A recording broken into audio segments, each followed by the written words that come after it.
The review of the F-35 acquisition project continues.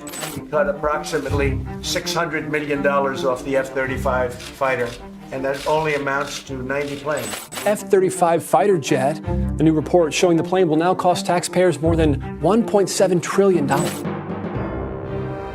Let's be clear, this isn't a minor hiccup for Lockheed Martin. It's a full-blown $4 billion catastrophe. The American defense giant faces a crisis as at least 7 countries reconsider their F-35 fighter jet orders. Nations like Germany and Portugal are eyeing a cheaper practical alternative from Sweden, the Saab Gripen. The F-35, once the crown jewel of NATO, is now seen as an overpriced, overcomplicated liability. The dominoes are teetering, and if they fall, Lockheed Martin's order book takes a massive hit. $4 billion is enough to make even this behemoth sweat. This isn't just about lost sales, it's about the F-35's global dominance being questioned. The project's foundation, massive international sales to lower costs, is cracking. Enter Saab with the Gripen, not as flashy, but affordable, reliable, and refreshingly straightforward. It's the IKEA of fighter jets, no nonsense, practical, and suddenly very appealing to a world tired of American complexity. Right now, that Swedish sensibility is looking like a winning formula. The first real shock came from Canada. In late 2025, under new Prime Minister Mark Carney, Canada paused its $13 billion F-35 deal for 88 jets. Instead of cancelling outright, they put it under review, political code for shopping around. The reason? Canada joined the Security Action for Europe, or SAFE, becoming the first non-EU member. SAFE is a $244 billion European defence fund designed to help members buy military hardware, but with a catch. The rules favour European-made equipment, putting American giants at a disadvantage. Canada, long America's closest neighbour, is now aligning its defence strategy with Europe. This is a major geopolitical shift, signalling that Ottawa is thinking with its wallet and its head. The F-35 deal now hangs in the balance, a symbol of a deeper change in the Western alliance. Canada's move is a wake-up call. The old rules of defense procurement are being rewritten. The world is watching, and so is Lockheed Martin. Here's the chaos maker, SAFE's fine print.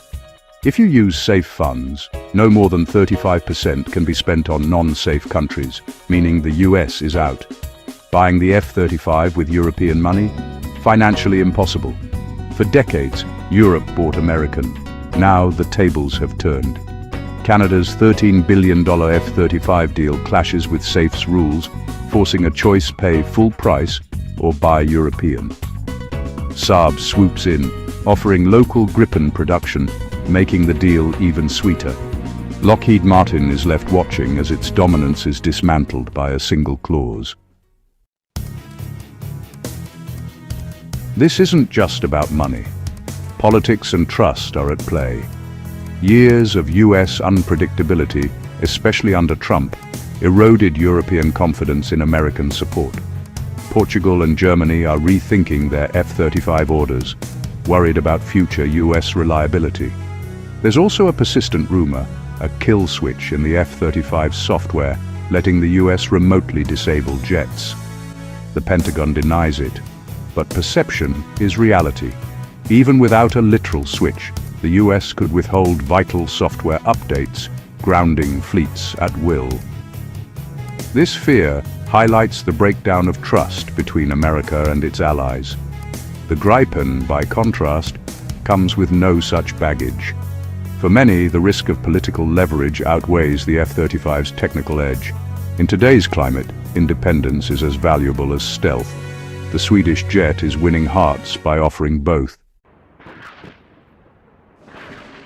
So what's the real difference between these jets? The F-35 is Goliath, stealthy, sensor-packed, and the most expensive fighter ever built. Its edge, is technological supremacy, virtually invisible to radar with a god's-eye view of the battlefield. The Gripen is David lightweight, agile, and designed for efficiency. It can operate from highways, needs minimal support, and is far cheaper to buy and run. The F-35's lifetime costs top $1.7 trillion. The Gripen is a bargain by comparison. For countries with tight budgets, the choice is stark: a handful of Ferraris or a squadron of reliable Volvos. This isn't just about which plane is better. It's a clash of philosophies: American high-tech dominance versus Swedish practicality and independence. The F-35 suits a world of limitless budgets and US leadership. The Gripen is built for nations that value self-reliance and flexibility. In 2026's uncertain world, that Swedish approach is looking smarter than ever. The contest is on, and the underdog is gaining ground. The data tells a clear story. Canadian defense documents show the F-35 is unmatched in raw capability, scoring 95% in evaluations. The Gripen E scored just 33%. But buying a jet isn't just about performance, it's about politics and sovereignty.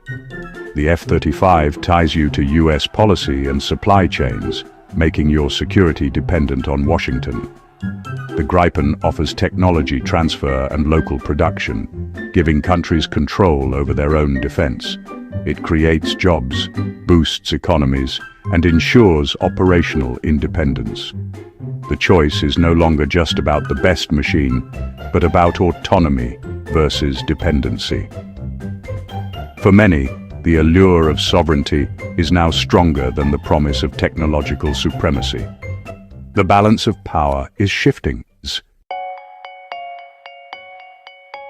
The fallout goes beyond Lockheed Martin's profits. The F-35 was meant to unify NATO's air forces, shared parts, training, and seamless battlefield coordination. If countries abandon the F-35, NATO faces a patchwork of incompatible jets: Gripens, Rafales, Typhoons. Interoperability, the alliance's glue, starts to dissolve. This complexity creates logistical headaches and potential vulnerabilities. The dream of a plug-and-play alliance is threatened. Washington, having invested heavily in the F-35, sees rejection as a blow to its leadership. The US is already warning of trade consequences for allies who walk away. This is no longer just a procurement issue, it's a test of loyalty. The stakes for NATO's unity have never been higher. So what's next for Lockheed Martin? The company faces a reckoning. Its old playbook, superior tech and political pressure, isn't working. One option: double down, push allies harder, and risk alienating them further. Or adapt, offer more flexible deals, local production, and greater technology sharing. This would mean a huge shift in philosophy, but it may be necessary to rebuild trust. The future of US defense exports depends on genuine partnership, not just dominance. If Lockheed can't change, the $4 billion loss could be just the beginning. The world is demanding more autonomy and respect from its suppliers. The era of easy sales is over. Only those who adapt will survive. As the dust settles, a new era in Western defense is emerging.